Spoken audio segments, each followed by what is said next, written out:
Hi V, hi everyone else, and welcome to Gaping Chasm. This is part 2 of my 9-part series on Code Lyoko, so if you missed part 1, I will link it around the screen as well as down in the description below.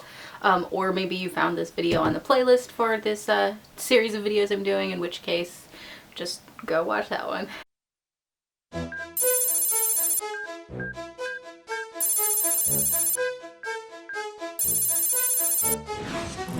So if you didn't see the first video in this series and you've never seen Code Lyoko, I strongly recommend going to check out the first episode of what I've created, just because I do go through the really basics of it and also introduce you to all the characters.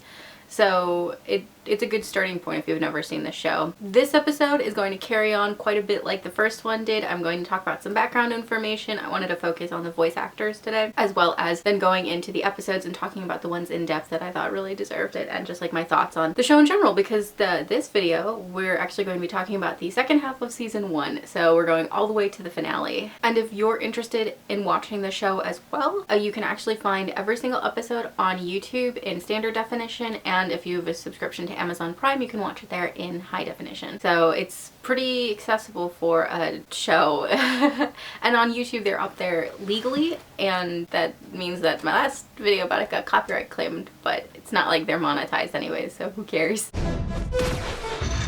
Like most, well, I shouldn't say that, but like a lot of children's cartoons, Code Lyoko employs a lot of female voice actors to do the voices of younger male characters. This is done a lot to keep like continuity going, which makes sense, and also like easier. You don't have to deal with child protection laws and stuff. So it's totally understandable why cartoons do this. I always find it really, I don't want to say uncomfortable, but I'm always just like, why not cast a kid? It gives like so much more authenticity to it. But as we kind of discussed in the first video in this series, sometimes Code Lyoko is really fast to cut corners, and this is not really cutting a corner in the animation industry. It's just typical practice. So why not? So every single voice actor on the show plays 2 or more characters, but everyone is pretty much given like 2 main characters they play. And outside of like this main cast, there's not really anyone.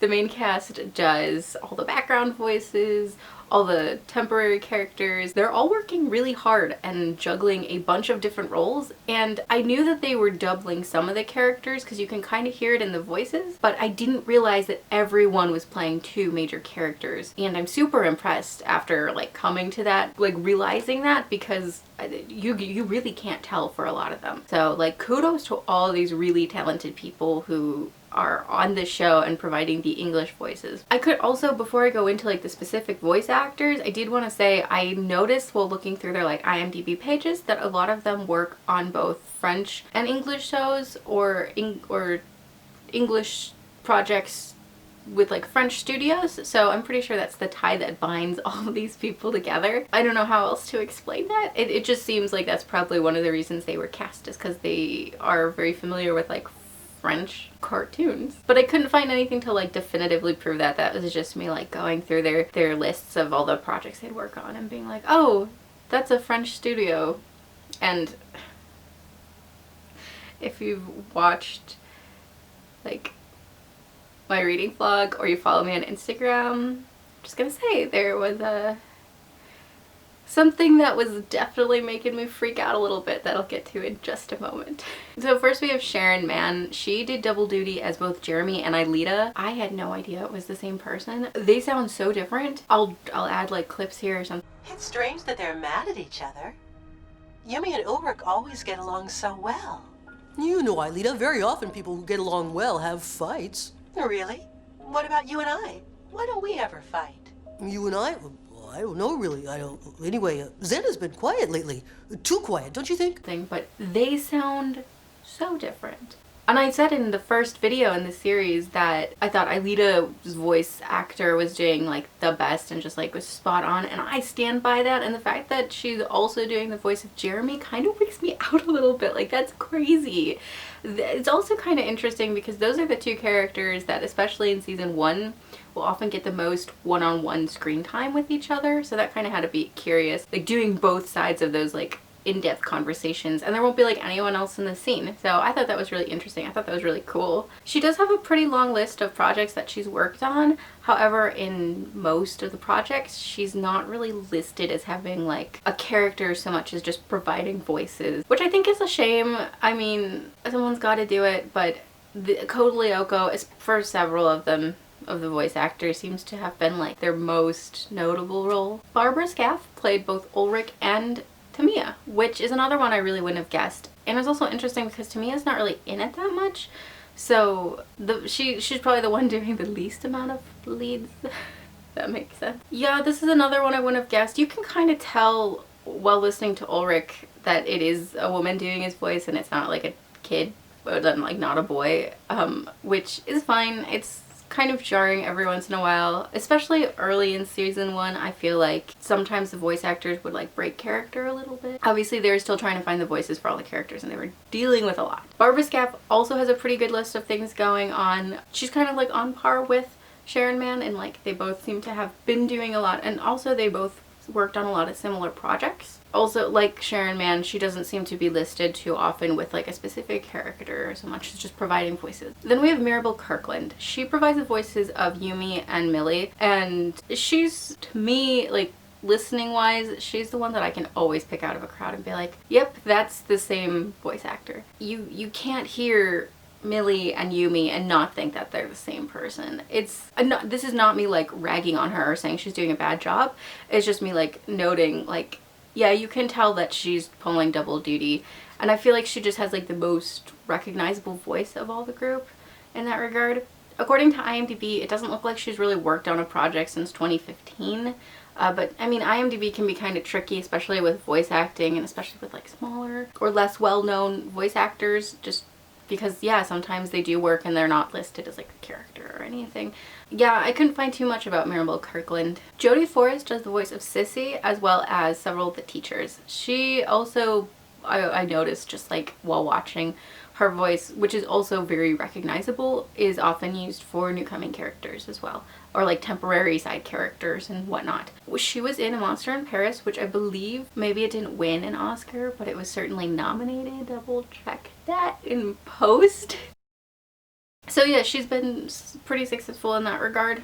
And forgive me, I'm going to butcher this name. Matthew Gekshi? Oh, let's just see if we can pronounce it. Jetchi. Matthew Jetchi.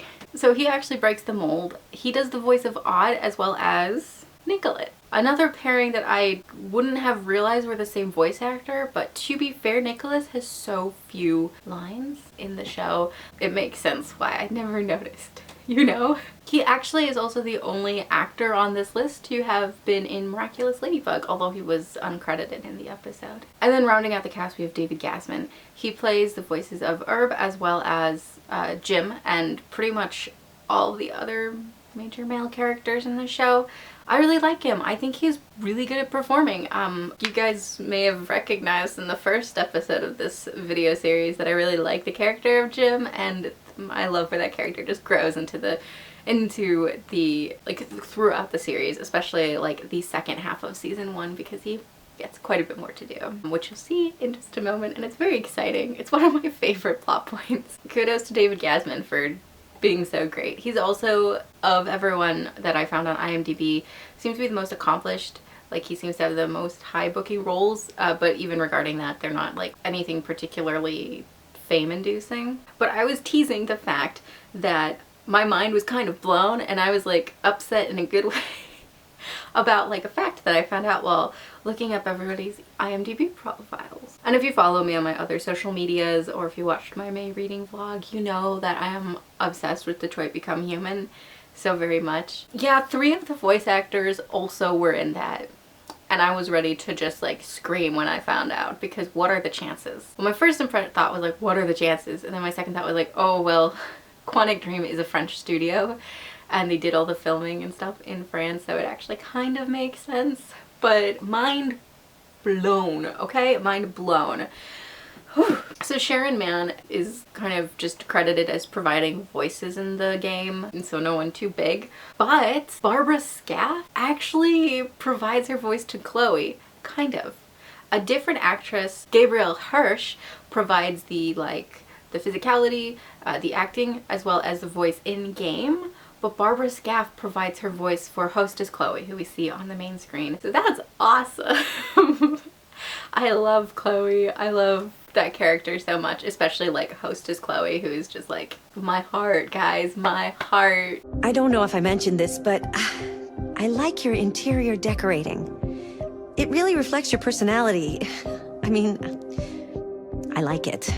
I never would have guessed that there was two different actors providing the voices there. Like, Barbara Scaff is really good at like duping it, I'm gonna be real. And then we have David Gasman, who actually gets to perform in the game as well as provide his voice. He plays, I don't think it's a named character, but he plays a police officer who is involved in part of Kara's later storyline. I'll just like put a picture up or something so you know who I'm talking about. It was actually before I realized he was in DBH, I was like looking at his his picture, his profile picture, and I was like, you look familiar. Well, that's why. Obviously, it's him. So that was a really cool coincidence. And this game is going to just follow me forever, apparently. But time to talk about the episodes. So we're starting in episode 14 and we're going to go through the finale, which is episode 23. Sorry, episode 26. The finale is kind of a two-parter. It's not like a two-parter with a cliffhanger. You'll see, I'm getting ahead of myself. But on to the episodes. Okay, episode 14, The Trap. So the team decides to celebrate Alita's birthday. Basically, it's the 1-year anniversary since finding her and the supercomputer in Lyoko, and they want to do something special for her. So they're kind of sneaking around a little bit, and Sissy ends up getting suspicious and following them. They do actually get to celebrate a little with Alita. It's very cute. It's very sweet. This episode was not great. This episode is just like one of the more cheaply made ones. Like, they reused footage poorly. Editing was all over the place. Basically, the plot is like the same old. Xana creates like havoc and the team has to go to Lyoko to stop it. This time Xana does take control of like mechanisms within the factory and actually kind of weaponizes it against the team. Odd and Jeremy are stuck in a boiler room and something explodes. Like, they're fine, of course. Yumi, Ulrich, and Sissy, who's following them, get trapped in an elevator and Ulrich ends up breaking his arm. Like, it is serious, and I really liked the fact that Xana could come in and take control of like what the audience and the characters kind of viewed as a safe space. And it actually makes sense because, well, they've talked in past episodes about how Xana doesn't want to destroy the supercomputer or the factory because then he's destroying himself, but that doesn't mean he can't weaponize it against them. And I really liked that, just like taking away this safe aspect of the show. Not that there are like consequences that it lasts or anything, but you know, it's a thing that happens.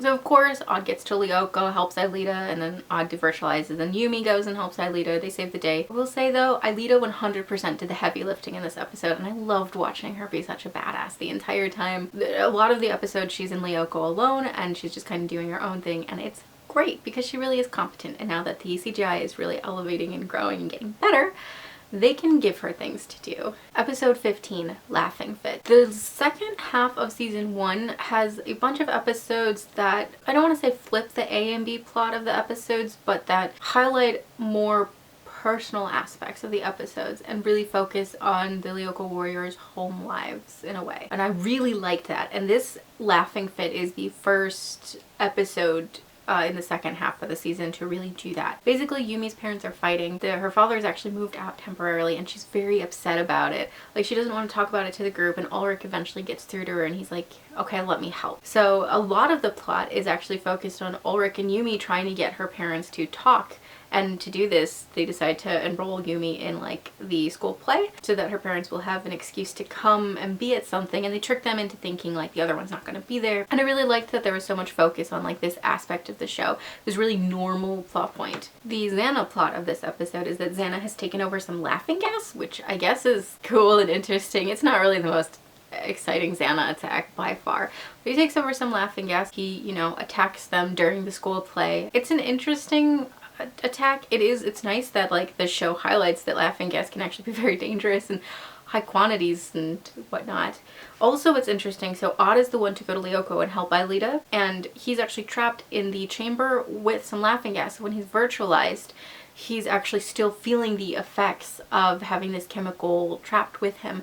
And I really liked that crossover from the real world into Lyoko and the consequences there. Because of this, Aelita again does a lot of the heavy lifting, and we get to see a lot more of her on her own in Lyoko, which you know I love. Episode 16, Claustrophobia. This is one of the episodes that introduces a side character that disappears forever after the episode ends, but a side character that, like, I feel like could have added so much to the show. This episode introduces a new student named Theo. He's pretty normal, really interesting, like regular character. Kind of feels a bit like Ulrich in a lot of ways, but he immediately gravitates towards Sissy and her group, which actually leads to some tension between him and Herb. But he immediately is like, wants to be friends with Sissy and everything, and our main characters are like, oh, he's pretty cool, we could also be friends with him. Like, he's a really interesting character, but because Sissy doesn't like them, he's kind of like, not like hostile towards them, but he's like wary of them. Like, I don't know, he's just a really interesting level character, and it would have been cool to have him stick around with Sissy. He also feels a lot like a test run for a character that's going to appear in season 2 named William, and it is the same voice actor and everything, because it's always the same voice actors on the show. I believe it's David Gasman doing him. So the Xana plot of the episode is that Xana takes over electricity and ends up trapping a bunch of the students, including Theo, Sissy, Ulrich, and Odd in the cafeteria. And so Yumi and Jeremy basically save the day in Lyoko with Aelita, of course. I don't know why I forget to add her. This episode, besides Theo, is really not a great episode. The characters are all really acting out of character, and they make like strange decisions. I'm not really sure what's motivating them. It's really just like the plot needed this thing to happen, and so we're gonna make the character do it even if it feels unnatural. So that was really frustrating, because normally the show is pretty good at nailing the characters and character motivations, but this one just throws it out the window. It's like, whatever, it's gonna be what it is. So episodes 17 and 18, I am gonna talk about them separately, but these two episodes really, they focus a lot on Ulrich and Odd's relationship, which I thought was really nice, because they are roommates in the show and they are supposed to be really good friends, but we often, when we see Ulrich in relation to another character, it's often Yumi, because a large part of the plot is on will they, won't they get together, you know? Episode 17, Amnesia. This one was angsty and really fun, and I really liked this episode. Basically, Xana creates like microbot things that are able to erase memory. I'm not sure how it works. The show tries to explain it, but I'm still not sure how it works. Ulrich is basically patient zero for these microbots, and like other characters do contract it, but he's our only main character who really gets it. And they literally like erase his memory. He doesn't know anything about his friends. He doesn't know anything about Lyoko. I think when he wakes up, he doesn't even know his name or where he is. And unfortunately, Sissy's the one who's there to wake him up, and she tries to convince him that she's his girlfriend, which doesn't work. He slowly gets like pieces of his memory back. And just like side note, I really liked how they depicted these flashbacks, like what they focused on, how they edited them in. I thought they were really nice, really sleek little flashbacks. But he figures out that no, she's lying to him, and actually kind of figures out who his real friends are, which I thought was really sweet. Yumi and Odd go to Lyoko, and they're not doing too hot, so Jeremy somehow gets Ulrich to kind of go in as well, and he's like, Ulrich, I don't have time to explain, just get in there. So Ulrich does, and in Lyoko he actually spends a bunch of time with Odd actually learning how to fight a little bit and just like getting his grip on everything that's going on, and I loved it. I thought it was really fun. And Ulrich with no memory still fighting in Lyoko is like such a funny character concept for him. Like, he's super into it. He's like, this is an awesome video game. Like, yeah, it's a lot of fun, and he kicks ass. It's a great. And then, you know, time reset, everything is back to normal. Same old as it is in every episode, but yeah, really highlights Odd and Ulrich's relationship. Episode 18, Killer Music. So this is the first of the episodes that I want to talk a lot more about, and rather than putting it in its own section, I'm just going to talk more about it right here, right now, because I figured that's actually an easier way to probably do it for you guys, so I'm not jumping all around. So Killer Music, like episode 17, puts a lot of focus on Ulrich and Odd's relationship, and this one actually, that it is the center point of this episode's plot, and most of the plot takes place in the real world because of it. Xana is attacking by creating a song that, if you listen to it ad nauseum, I guess, it basically puts you in a coma, and it does become a problem for like the whole of the region and everyone listening to it, but it starts on a very small scale. So the episode starts with Ulrich and Odd. It's the evening and Ulrich just wants to study and he's trying really hard, and Odd is listening to this new song and he's trying to get Ulrich to listen, and he's just being really annoying. There's this great moment where Odd like totally throws his dog. It's the funniest thing. I had to pause and laugh because I was like, this animation, dude.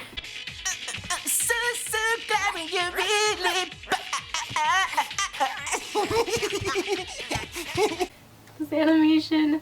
But Ulrich gets really pissy at Odd. He's like, I just want to study, which I completely understand. They are at school and they kind of get into a little bit of fight. Mostly it's just Ulrich lashing out. He leaves the room and he goes and stays the night with Jeremy. He's still really mad at Odd when he wakes up and he doesn't want to talk to him, but Jeremy's like, look, we have to go get him. He's like sleeping in or something. They get there, they find him in a coma, and Ulrich is so upset about it because the last thing he said to like his best friend is like he yelled at him. So he's very upset. And him and Jeremy actually end up going with Odd to the hospital and like sit by his bedside. And Odd is out of commission for the rest of the episode. He spends the episode in the hospital and we actually get to see a lot of it, and it's really horrible because we get to see like his vitals like going down, you know. It's not like a fun anything. It's kind of upsetting. And in general, this episode is just like more serious than a lot of other episodes because of the type of attack. Like people are falling into comas and they're dying because of this attack. So Ulrich and Yumi get to Lyoko. Of course they get to save the day. Everything is good, but like if they weren't there to save the day, people would be dying. That's obviously always a threat that Xano poses in the show, but this one brings it front and center. This episode also really highlights how much like a video game Lyoko can feel. Obviously in the episode right before this, Ulrich is like, oh, it's a video game, and obviously the whole concept of the show is it's supposed to feel like a video game place. But, and again, this is tied to like CGI getting better, but they're able to vary up layout challenges of Lyoko, where geography challenges, so like they have to like actually complete like sort of courses in order to get to the towers and stuff, and it feels a lot more like a video game, and I really like that because yeah, that's part of the show's concept. So the fact that it took almost all of season 1 to get to that point is a little like, oh guys, you dropped the ball, but you know, updates in the CGI and all that. So the reason I really wanted to talk about this show though, or this episode in particular, is because of the highlight on Odd and Ulrich's relationship. The show is really strong because of its characters, and there are a lot of small, subtle moments where all the characters get to interact with each other, and you can really see how strong of a bond they all have with each other. That's something I've been saying since episode 1. There aren't too many overt episodes or moments where you really see the connection between characters, and this is one of them that just does such a great job about it. Because it's a quieter episode in some ways, because it is a reflective episode. Reflective for Ulrich, who he realizes he made a mistake and he wants to fix it, but it really could lead to his friend dying. After the time reset, he's able to like apologize to Odd, and they kind of come to an agreement. Ulrich's like, look, I'll listen to the music, we'll hang out, but let me finish studying a bit. And it's just, it's great in that way that they are able to just have this quiet moment amidst such a really serious episode of the show. Alright, episode 19, Frontier. This is one of my favorite episodes, and another one I'm going to talk about in depth because it's so different from pretty much every other episode out there. And it's great. Like I said in my last video, every time that Lyoko tries to break the mold and does it, I mean, they do it successfully every time they try. They just don't try that often. But every time they break the mold, they do it so well, and they make the best episodes when they do this. Like, it's just like so great. It's so great. So in this episode, Aelita and Jeremy get in a fight, and Jeremy decides he wants to apologize in person in Lyoko. So he's like, I'm gonna go in the scanner and Yumi will virtualize me. And because he teaches her like just enough, and she's worked the supercomputer a little bit in the past. So he's like, okay, Yumi, this is what you do, just send me there. Yumi messes up really badly. She ends up sending him to this like in-between place where he's not exactly conscious and he's not exactly alive, and the longer he's like there, the more he fades away. Yeah, it's really upsetting actually, as I laugh at it. So Yumi obviously is torn up. Aelita kind of feels bad too, and she's like, oh, he was coming to see me, and she's sad that he couldn't actually make it, you know. And he's really not in the episode. They are able to figure out a way to bring him back. It means Aelita has to basically unlock 4 towers, and with that they'll be able to run a program or something that allows him to devirtualize in the real world again. So that's what they're spending, you know, the episode doing, is trying to unlock these towers and fight against Xana. And that way they're worried about like sending anyone else into Lyoko to help Aelita, but they do have to, and eventually Yumi is able to send Ulrich into Lyoko. So it does work out that like one of the Lyoko warriors is there. This takes time, right? So they're all, before Ulrich even gets to Lyoko, they're all like in the real world. Like Yumi skips a class to just stay by the supercomputer and help Aelita however she can, even though she's worried about messing it up more. And for being a Jeremy driven episode, it's very Yumi centric. Yumi does eventually go back to school. I believe Ulrich and Odd are staying in the factory. They're like, we'll keep an eye on things, you need to go to class or whatnot. So she goes, and she ends up getting detention. So Ulrich has to break her out of detention, but the only way to do that is to kind of pimp himself out to Sissy and be like, look, I'll date you for a month and also kiss you. You just have to get Yumi out of detention. And so that's what he does. And then what's also kind of great, at first I hated it. I was like, that's not really rational. Like, you know why he did it. But I also kind of love that she got angry, but Yumi is so upset about it. She's like yelling at him. She's like, well, how could you do this, Ulrich? Which I think it's funny now, even though it's a little nonsensical, because you're like, you know why he did it. Like, you have to get Jeremy back. Like, don't be dumb, Yumi. Come on. And then obviously they save the day. They get Jeremy back. And interestingly enough, this is the first episode not to have a return to the past sequence. They don't do that in this one. They just keep going and deal with the consequences, which is great. That's what I've been saying. They need to have more episodes like this. And I will spoiler for an episode a little further on that I'm going to talk about, but it's not the only episode this season to do that. So like this episode, it has consequences even if they're not addressed directly, but it kind of leads to Jeremy getting a little afraid of the scanners and afraid to go into Lyoko, which you'll see in just a few episodes actually is a plot point. And while you can't directly connect, like they don't like say, oh, you're afraid, because this show builds on it in like a really subtle level that you don't need to have seen this episode, but seeing this episode you understand a lot more why he's afraid and everything. So I really liked that. I like that this is seeding something a lot further down the line, as well as the fact that it's like an episode without Jeremy, and like seeing the team try to like struggle and function without him is like borderline hilarious, because they really can't do it. Alright, episode 20, The Robots. I think I talked about in my last video how sometimes the main characters really come off as assholes, especially when it comes to Sissy and her friends. Yeah, this episode kind of continues that trend. Basically, the like B plot is that there's a robot competition and Herb really wants to win because Sissy was low-key threatening to kick him out of the group if he fails.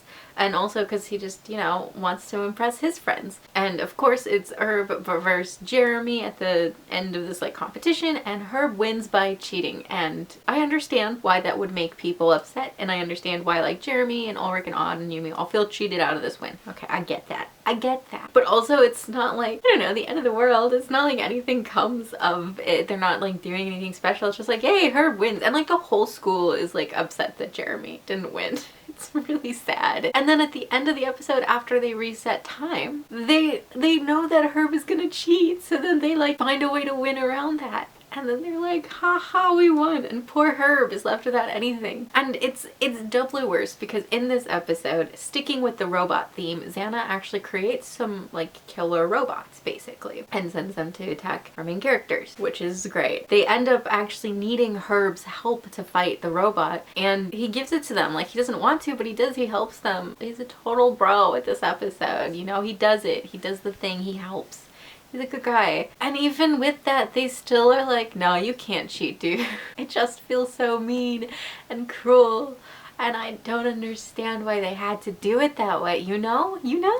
But like, honestly, that's the only thing worth talking about in this episode. Yeah, it's otherwise same old, same old. Continues the trend of making Lyoko feel more like a video game, so I liked that. But honestly, they're just like assholes to Herb. That's all I took away from this episode. Episode 21, Zero Gravity Zone. This is another one, like the one with Yumi and her parents, that brings the domestic and like home life of our characters front and center. I loved it. Actually, I think this is one of the strongest episodes in season 1 by and far. So the focus is on Ulrich and the real world storyline for the entirety of it. So let me just cover what Xana's doing real quick. Basically, Xana is somehow managing to play with gravity The show tries to explain it, but the more they try to explain it with this like pseudoscience, the stupider it sounds. So I wish they hadn't. I wish they'd just been like, yeah, Xana figured out a way to do this. So Xana is basically playing with gravity and starts making pockets of areas where basically people start floating and then they fall back to the ground. And the end goal is to make the school like float, right? And attack our main characters. Alright, that's the Xana plot. And of course our warriors, Yumi and Odd, get to go to Lyoko and help save the day, yada yada. But in the real world, and here's where the episode is really interesting, because it focuses on Ulrich. Basically there is a big soccer match coming up. It's like the championship's like the big game of the year.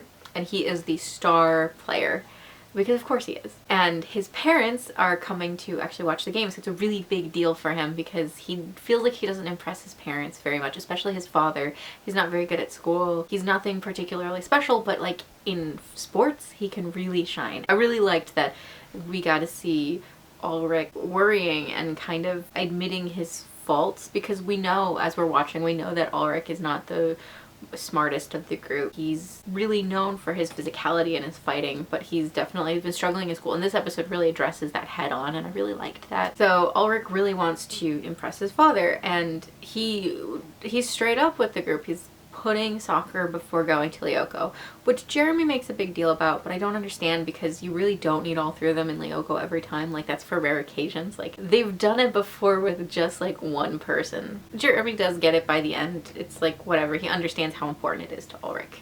But here's where this episode really gets complicated and really good. So at the game, Jeremy calls Ulrich after he figures out what Xana's plan is. He's like, you need to help make sure that everyone has been evacuated from the science building. And Ulrich's like, I think Mrs. Hertz is still in there. And Jeremy's like, well, you have to go get her out. And Ulrich hangs up. He's not going to. He's putting the game first, which is horrible. And so like just like hard to watch, but so exciting and so good and interesting, because it's like the morals of it are like it's really good and complicated. It's clearly eating at Ulrich, and he really wants to put the game first, but it eats away at his focus, and he actually ends up getting hurt. And so he leaves, and the school is upset because they're like, oh my god, Ulrich's gone weak. How are we gonna win? And his parents are concerned. He ends up going and like trying to help Mrs. Hertz, but even amongst all that, the Xana's plan still launches into attack, and everything starts floating and flying away, including Ulrich's parents.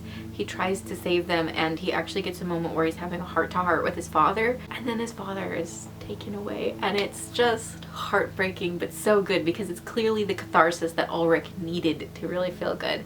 When they reset time, Ulrich's able to win the game, and everything goes back to normal, of course, but it's just an episode that is so good because it preys on this really normal plot point that a lot of the episodes don't, and like, you know how I love it.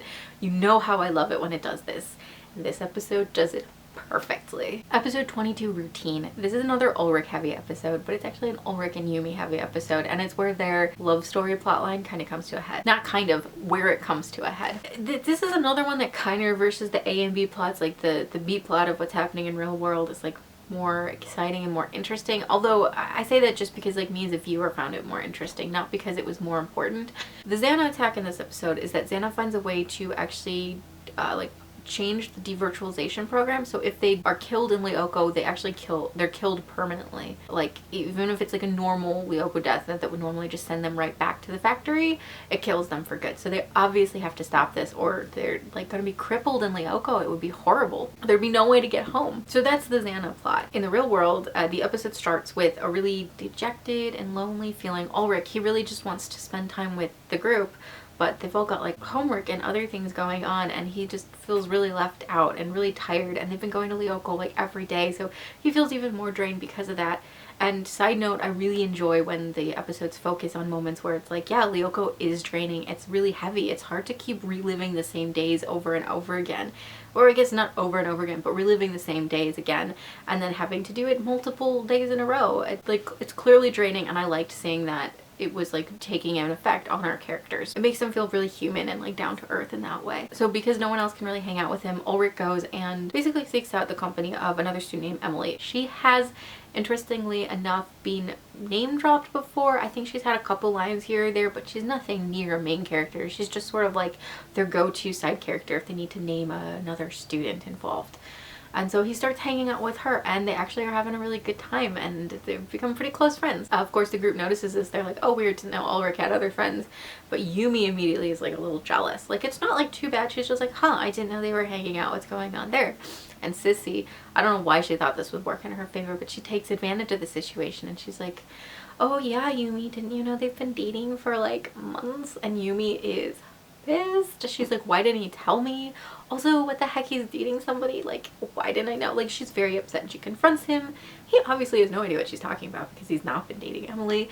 And so they get into a major fight, and she's very upset. He's very upset that she's like yelling at him for no reason. He's like, it's not your, like, why are you upset about what I'm doing? It's my life. I'm allowed to hang out with her. So that's a really great tension. They all end up in Lyoko, and they're fighting Xana, and obviously Xana's attack is like a problem the entire time. And while you know they're going to save the day, the stakes are successfully like raised. Like, while I was watching, I honestly was like, I knew they weren't going to die, but I was worried for them all the same. So I thought that was well done. In Lyoko, Yumi almost falls and dies. So Ulrich saves her, and they have a moment where they just both clearly realize what they mean to each other. And they kiss. And it's really sweet, and it's good, and it's a great culmination. And then, you know, the episode ends, they save the day, time resets, blah blah blah, everything is good. However, this is the culmination of the Ulrich Yumi storyline for season 1. It's not brought up again, it's not addressed later in later episodes of the season, and there's still 4 episodes after this. It feels really less impactful when you have all this like padding between it and the end of the season and the beginning of season 2. Like, it's a big episode for them, but it's not like a finale episode. I get that they probably didn't have time to squish it into the actual finale, but it's, as a writer myself, it's such a misstep. I feel like you've been building up to this really great moment, and then you just drop the ball too early. So that's really a frustrating aspect of this episode, as much as I enjoyed it and as much as I liked the natural culmination of this plotline. Alright, episode 23, Rock Bottom? With a question mark. Let me answer this for you. Episode 23, yes, you are rock bottom. You are the worst episode of the series. Well, I'm not going to say that, but certainly of this season. And probably of the series, though I can't confirm it yet. This episode is so stupid. The plot is stupid. There's like no care given to this episode. It's so just poorly constructed. It's poorly written. It's poorly edited. The art, I get the sense after I watched further episodes in the season, I realized that they just made this episode so that they could reuse parts of it elsewhere, which I get. That's a good tactic. That's a great way to do it, to be able to reuse things if you're really trying to save money and put out a lot of episodes, which the show is doing. But it left such a cruddy episode in its wake because of it. And like, I'll be honest, if you're going to watch the show, you can probably skip this episode. Nothing in it is important. Nothing in it is good. Nothing in it is worth watching. I'm going to try to explain it using my notes because I don't want to keep ranting about it and like wasting time on not a great episode. So if I keep looking down, that's what's happening. So it's a long weekend, like a long holiday weekend. And the episode starts with Yumi going and asking her parents if she can invite her friends over, because apparently they hadn't been over before. And the parents agree. They're like, fine, we're good so far. So then Yumi goes to school and she's like, yeah, guess what? My parents are cool with us all hanging out, and her parents are going to be gone for the weekend. She's like, so we can throw a party. Which, again, not weird. Totally a thing in like children's and teenage shows. That's like a plot point. Lying to your parents so you can have a party. We're good. This feels regular. Okay, you think that's the plot though. That's not the plot. The real plot then starts. Odd has hired his girlfriends? It's uncertain. There's a lot of like inconsistencies with this character, because he like at one point is like, don't you know her? She goes to her school, and then later he's like, she goes to a different school and she has problems there. Like, what? Who is she? So her name is Samantha, which also I always hate when I see my own name in like videos or shows or like books or anything. It's really weird to me. And although I will say I love her character design, I love how they did her hair. I thought she was very cool. So he hires her to be like the DJ for the party, and that's the plot. This is the plot.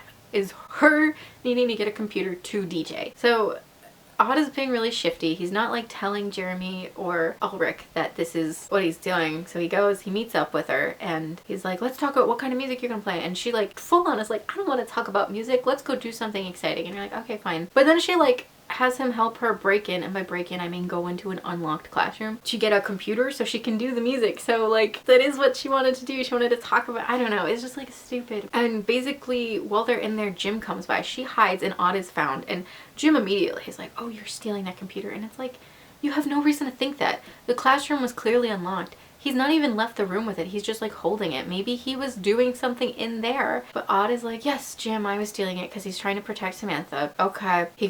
Jim yells at him. He's like, you'll probably be kicked out of the school for this. Samantha ends up getting locked in the classroom. I don't know how it was locked from the outside. That's a safety hazard.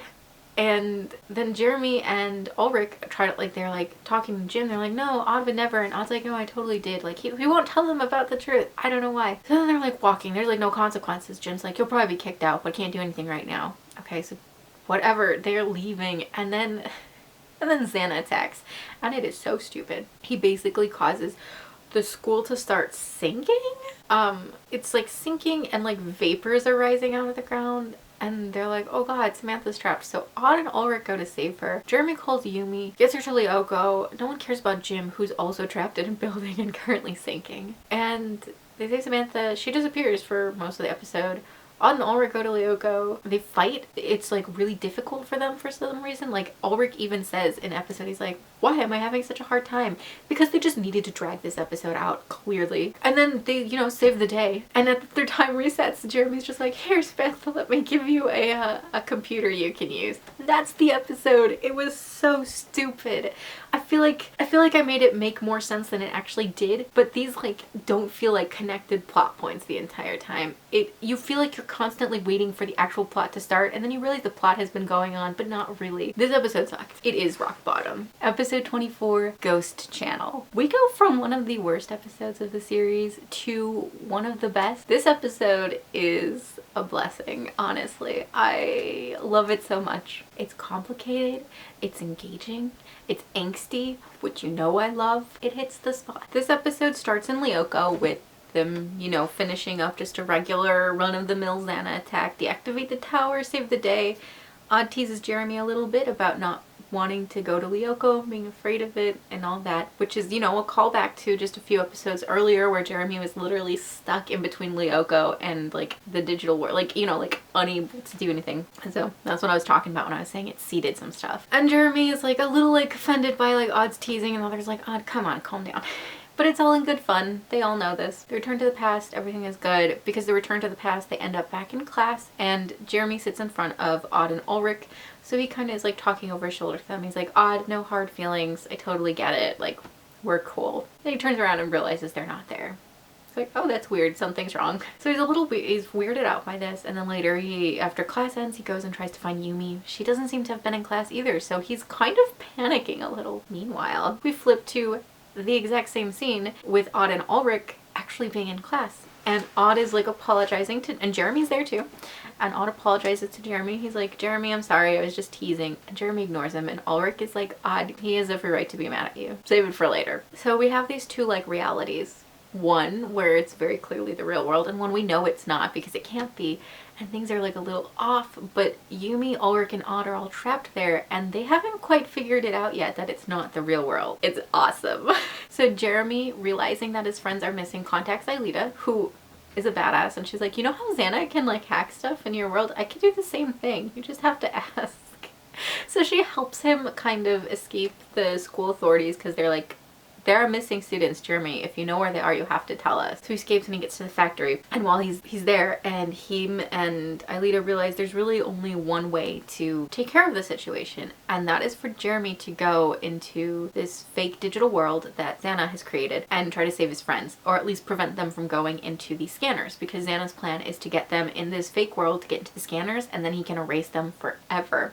So Jeremy has to do that while Aelita has to find in Lyoko where Xana has built this fake world. That's what they do. So Jeremy goes into the scanner. He gets to go to the digital world of fake real world. And he's going to chase after his friends. they've started to figure out something's wrong, and they've also started to figure out that the Jeremy that they've been talking to is maybe not the real Jeremy. So there's some angst there. So they get to the factory, and fake Jeremy actually meets them there, and he's like, yeah, you can't find Lyoko on the scanner because Xana's working to delete it or something like that. And they're like, I don't know if we believe you, but also it doesn't sound too unrealistic. And he's like, you have to like go into Lyoko. And they're like, I don't know if I believe you, but again, you're Jeremy, like why wouldn't we? And then real Jeremy appears, and he's like, don't believe I'm the real Jeremy. And you know, there's that like tense moment where they're trying to figure out who the real Jeremy is, and they pick correctly because of course they do, but it's like a long moment. It's like an actually tense scene, and you're like, shit, what if they don't pick the right Jeremy? They do. We're all good. And then right when you think things are gonna be like fixed because Aelita has found where Xana has built the fake reality and she's ready to take care of it, right when you think things are gonna get fixed, Xana goes insane and like attacks, and it's such a good scene. I'm just gonna include it here because I won't give it justice. No, it's not logical. No! Ah!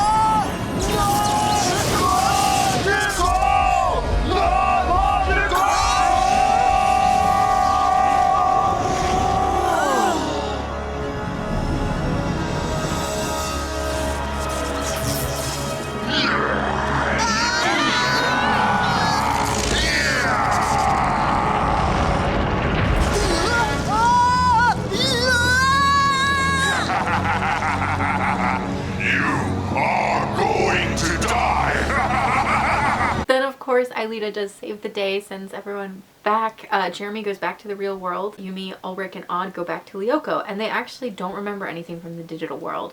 They are caught up to speed, but it's nice that like Jeremy kind of has like this, not like upper hand, that sounds like nefarious, but he's like, I know what happened. Let me tell you how I helped save the day. Like, it's a really good moment. And then of course Xana's monsters start attacking, and the episode ends with them still in Lyoko, but it's really a badass like ending. I'll just include that as well because it's hard to give justice to some of these scenes. This episode was just like fantastic. And now we have the season finale, and it is kind of a two-parter. I'm gonna treat it as such. I'm assuming they probably would have aired back to back, but I don't know for sure. I think they probably did. That makes the most sense. So the whole season has really been culminating to this, and it is a really good season finale. I will say part 1, which is episode 25, is a lot stronger in my opinion as just an episode, but episode 26 really launches us and gives us a new problem for season 2 to take care of. Episode 25, Code Earth. I can't help but smile when I think about like this episode and the next episode, but this episode in particular. It's the episode where they finally get to devirtualize Aelita. Isn't that exciting? Isn't that so exciting? So the episode starts with Yumi asking her parents if it's still okay if Aelita stays with them, and her parents are like, yeah, that's still cool. And then we get to see Jeremy and Odd, who are confirming with the school that there is a place for Aelita there, and the school's like, yep, it's all working out. And then we get to see Jeremy being like, I have the program complete, and they tell Aelita about it, and she's so happy, and they're all so excited that she's finally going to come into the real world. So they head to the factory to go, you know, run the program, and Odd, Ulrich, and Yumi are all gonna go into Lyoko so that they can be there with Aelita and like kind of celebrate a little bit as she's devirtualized. When they get there, Jeremy puts in the CD and he grabbed the wrong one. It's just a song that Odd made, and it's really fun and cringy, and I'll definitely be playing you guys out with that song because it's awesome. So he has to go back to his dorm. Now, put a pin in all that. In the meantime, Jim has been really suspicious of the Lyoko warriors. He thinks they're up to something, and I mean like he's right, and has apparently been like trying to track down and figure out what it is, so much so that it's gotten on the nerves of the school principal. And the school principal's like, Jim, stop. You have to stop doing this. It's ridiculous, and if you keep stepping out of line, you're going to lose your job. Well, Jim sees Jeremy returning, and he's like, I know something's up. So he follows him and basically ends up chasing Jeremy down the stairs, and Jeremy falls and like breaks his ankle. So Jim takes him to the infirmary, and the principal's pissed, understandably, and he's like, Jim, you're fired. You can't keep doing this. Jeremy is trying to get to the factory because now he has the proper CD, but he can't get there without help. And the nurse is like, you know, like, you can't move. Your ankle's broken. You shouldn't even be on crutches right now. He makes a deal with Jim. He's like, Jim, I'll tell you what's up. I'll tell you what we've been up to. And once I take care of this thing I have to take care of, I'll even tell the principal about it and you'll get your job back. And Jim's like, okay. And so Jeremy tells him everything. It's so good. And Jim takes Jeremy to the factory. He's very quick to be an ally and to just like agree and be like, yes, this is awesome. And to become like part of the squad. He's super into it. It's really good. It's really pure. Jim is like MVP of the season finale. Not gonna lie. In the meanwhile, the Lyoko Warriors have actually been, it's kind of frustrating, but Xana is attacking the tower and apparently has the capability to destroy the tower. This is new. It's never been brought up before, but it actually kind of makes sense. It's not unbelievable. So he's attacking the tower and everyone is in there and they're worried and they need like this specific tower, so if it's destroyed they can't devirtualize Aelita. So the team is fighting Xana. Jeremy gets there. He's able to upload the proper disk and in just the nick of time, devirtualizes Aelita. They bring her into the real world. And that's how the episode ends. And it's like, it's really great. It's really, really great. And then we get episode 26, False Start. This is the proper season finale. It starts pretty much exactly where the last one ended. There's like a small time skip, but like only a couple hours. Basically, it starts with Aelita's first day of school, first day in the real world, and she's experiencing so many things for the first time, like color and taste, and it's great. So it's Aelita's first couple days of classes, and they're very excited. They're like, okay, so today we're gonna turn off Xana and Lyoko, and she's a bit nervous about it, understandably. I would be nervous too. It's where she lived. You know, like, I get it. I 100% get it. So they go, Jim has been staying at the factory because until they turn off Xana and Lyoko, they can't tell the principal about it because they don't, I don't know, want to do it ahead of time. I guess so no one can like access Xana. And it's really cute. Jim's like, call me Jimbo, we're friends now. He really is the MVP of this episode. I love him so much. They go to turn off the supercomputer and as soon as they do, Aelita actually collapses, so they quickly turn it back on and they find out that she's been infected with a virus from Xana, where if they turn Xana off, they turn Aelita off permanently. So it's a big deal, it's a big problem.